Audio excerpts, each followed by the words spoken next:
Halo Jess, berjumpa lagi dalam acara Jarang dikit Show. Tepuk tangannya dulu teman-teman. penonton saya. Rame. Kalau ucap. Siapa bintang tamu kita? Yang pokoknya ini yang kalau main band ini apa ya? Dia solo istilahnya. One man show. Ya. One man show, one One band. man, Ah oke. itulah. Pokoknya saya Kita langsung saya panggil. Ini dia, Rizky The Kaiser. jangan kita karena tinggi. Kita lupa. Kameranya jatuh. Aduh. Oke, sudah. Jadi jangan mau selalu komen bilang Kak Rizky dulu, Kak Rizky ada nih. Ada nih. Bagaimana kabarnya setelah hari-hari ini diisi dengan 2 panggung 1 hari? Ya. Ya lumayan capek sih sebenarnya, tapi ya mau gimana kerjaan ya. Tapi bersyukur juga karena 2 tahun ini lagi hektik-hektiknya masih bisa dikasih kesibukan, jadi bersyukur saja. Luar biasa. 2 1 hari coy. 1 hari. Obat kayak obat memang. Biasa juga ketemu sempat. Oke. Dia tapi satunya di rumah sakit. Jadi buat teman-teman yang baru tahu ini kakak Rizky The Kaiser, kita dulu lihat video-videonya. Rizky The Kaiser adalah salah satu musisi andalannya Makassar yang skillnya banyak diakui musisi senior Indonesia dan suguhan performnya yang unik dengan konsep one man show. Kini ia banyak mengisi event-event keren di Makassar, bahkan di luar Makassar. Meredet. Oke. Sudah. Jadi saya dulu ini termasuk tahulah tentang Rizky The Kaiser, tentang bass-bassnya. Makanya dulu itu sempat waktu diundang ke launching albumnya The Finalis. Itu jujur kayak itu GR sekali kekurangan. Udah undang padahal Tahun berapa itu? Iya. masih zaman-zaman Ada mungkin 2015, 2014 kayaknya. Nah tapi itu bentak The Finalis di mana sekarang? The Finalist masih jalan, masih ada sampai sekarang, dan memang masing-masing masih ada kesibukannya tersendiri juga. Iya. Tapi jadwal off air masih jalan, masih sering perform. Meskipun mungkin memang untuk produksian segala macam kita masih agak sedikit telat, tapi karena kesibukan masing-masing tapi tetap jalan. Nice. kan seingatku dulu kita ini basis pate-pate. Ya, yang paling pertama Coper namanya itu Coper. Coper. Jadi Coper. alat musik yang paling pertama kita maini.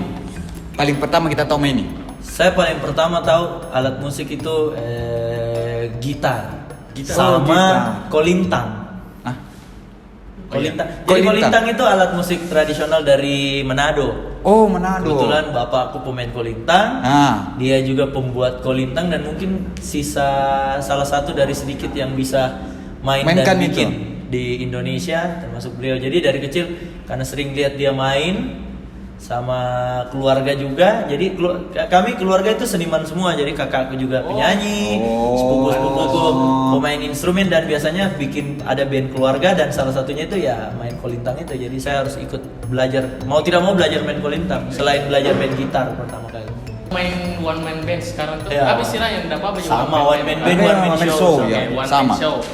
Itu atur otaknya itu bagaimana kak? Dia Tommy main bass, dia Tommy main Ya. gitar. Maksudnya itu memang ada latihan sebelumnya atau refleksi di panggung? Tidak pusing di otaknya karena enak, bayarannya kan sendiri jadi terima. Yo, masuk. Kalau bayaran ya, mantap ya. Luar biasa. Kalau bayaran sudah berbicara, semuanya jadi bisa.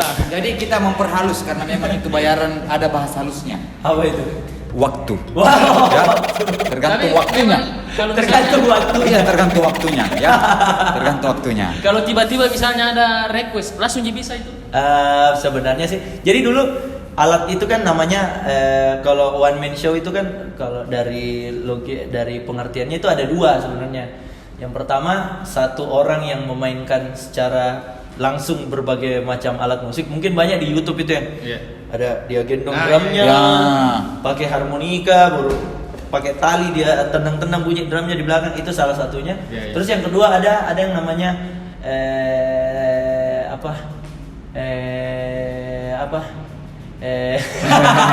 jadi ada yang namanya teknologi. Iya. Itu kita pakai alat yang namanya looper sekarang. Jadi Ya. looper itu gunanya direkam di atas panggung atau dimanapun itu, langsung dia instan mainkan kembali itu yang terekam. Jadi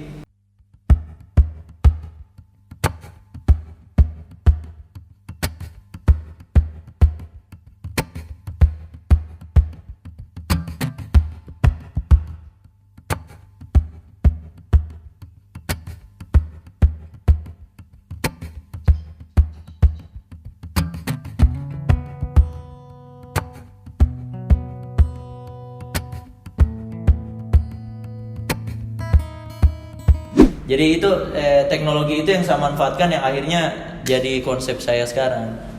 Begitu. Tapi itu refleksi di panggung atau ada memang ngulik-ngulik dulu? Jadi sebenarnya sih ada beberapa part yang sudah diulik, Ya. tapi pasti sebagai musisi di atas panggung itu selalu berbeda. Jadi ada juga yang refleks lebih ke jamming atau improv. Jadi banyak hal yang terjadi di atas panggung spontan. Selama jadi one man show, ada lagu sendiri tak? Banyak. Wih. Tapi belum direkam. Belum. Belum. Sebenarnya direkam sudah. Sudah. Cuman dirilis sudah mau. Ya. Tapi kebetulan karena ada perubahan plan, jadi terpaksa saya tunda dulu sampai waktu yang akan diberitahukan. Oh, yes, luar Pokoknya sangat biasa. ditunggu. Ditunggu ya. Menurut Teh ini kita juga bedakan ke musik untuk idealis sama untuk cari uang. Saya sebut diri saya itu musisi idealis realistis. Idealis realistis. Nice. Ya, Baru ya, ya. dengar itu. Kenapa saya sebut kayak gitu? Banyak orang salah kaprah itu soal musik yang idealis.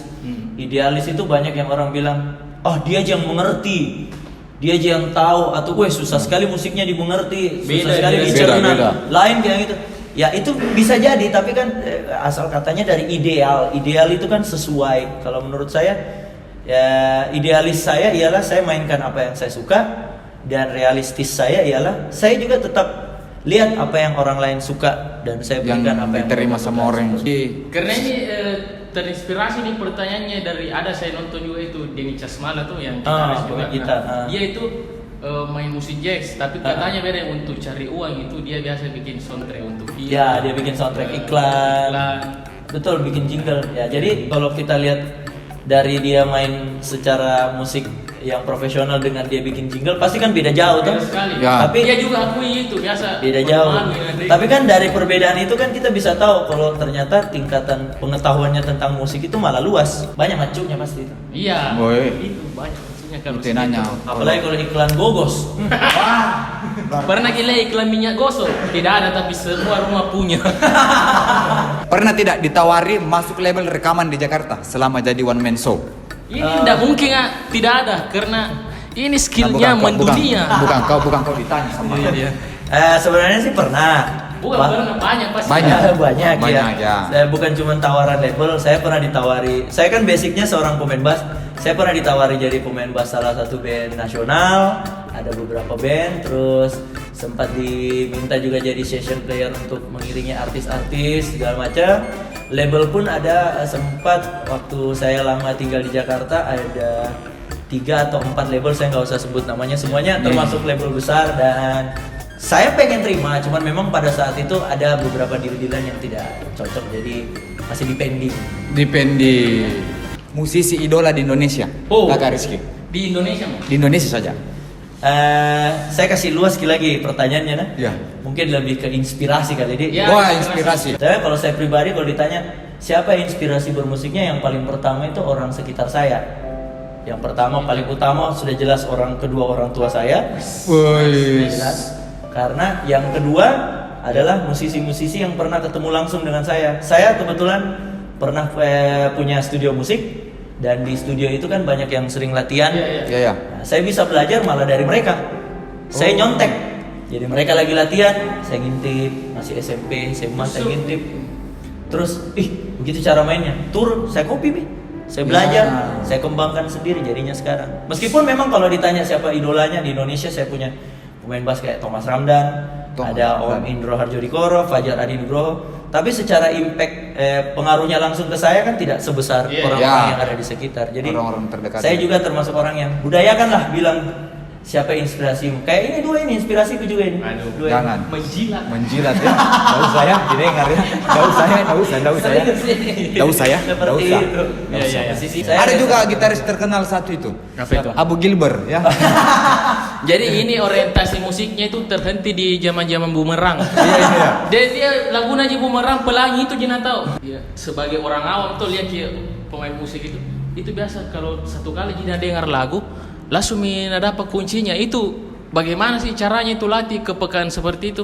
Kebiasaan sih ya. Kebiasaan. Faktor Iya. kebiasaan. Yang pertama, jadi musik itu saya selalu identikan sama olahraga. Gitu. Iya, kalau kau sering latihan, kau pasti jago. Iya, ala bisa karena Cristiano Ronaldo sama Messi pasti jago karena sering latihan. Iya. Iya, latihan nah, bukan latihan nah. Iya, latihan. Latihan, bukan latihan yang begitu latihan kecil saja tuh. Latihan kecil. Latihan kecil ya. Luar biasa.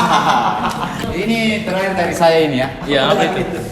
Proyek kedepannya Kakak Ike. Masih ada saya sama. Saya dari saya. Mamuku saya terakhir Iya, mamuku. bisa, tapi sudah saya masih ada. Iya, biar nih kau. Iya, Kamu baik. belum bilang Iya. terakhir. Saya Proyek bilang terakhir. Jadi sekarang Proyek kedepannya lah. Proyek ke depan. Ya. Jadi selain single dan album yang tadi saya utarakan itu, saya ada beberapa proyek kayak film juga, salah satunya yang Film apa? film judulnya Lolai Cinta di Atas Awan. Kapan Lolai? Kemungkinan sih tahun depan. Kita Tahun depan masih juga. post produksi. Iya. Ya, ya. Lolai. Ditunggu tuh. Pokoknya tidak baku tabrak sama anak muda palsu lah. Wah. Saja. Pokoknya Tapi saya tidak diajak, tidak apa-apa. Bukan tidak diajak. Di uang naik dulu kan. Tapi tangan aja gitu. Tidak. Bukan tidak diajak. Tidak ada uang pakai mana. Ya. Itu tohnya lah. Itu tuh alasannya. Nah, gitu. Oke, pertanyaan terakhir Yang dari terakhir, saya. ya. Kebetulan adik saya itu pemain saksofon. Oh, ada adikmu? Ada. Dia kebetulan dia dianggap. Ya, Saya kira kok kakak. tiba-tiba aja muncul, ha? Tidak, dia Dari dianggap kakak. Pak sel-sel anu tuh. Oh iya, amuba. Iya. Lactobacillus. Oke, jadi adik saya itu pemain saksofon di Malang. Nah, banyak yang tanya bilang, "Jam mau pulang di Makassar, mending di Malang mau saja lebih berkembang karirmu kalau bukan di Makassar." Bagaimana menurut tak sebagai orang yang berkarir di Makassar tentang hal itu? Ada betulnya, tapi ada juga salahnya sebenarnya. Jadi begini, kembali ke sudut pandangnya si musisi itu. Contoh saya gitu, saya banyak orang selalu bilang ke Jakarta kudu di Jakarta inilah banyak ini. Sebenarnya sih iya pasti karena kan kalau industri musik di Indonesia gitu kan pusatnya di Jakarta. Tapi sekarang kan eranya sudah berbeda. Kita sudah tidak capital city, tidak selalu mesti cuman di Jakarta saja. Contoh, banyak band-band besar kayak SID, Silon Seven, The Rain, Endang Sukamti, semuanya di mana? Semua sudah pulang di kotanya masing-masing. Kenapa?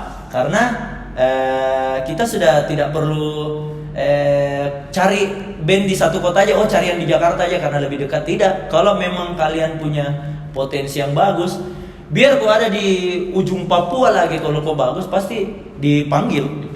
Pasti dicari.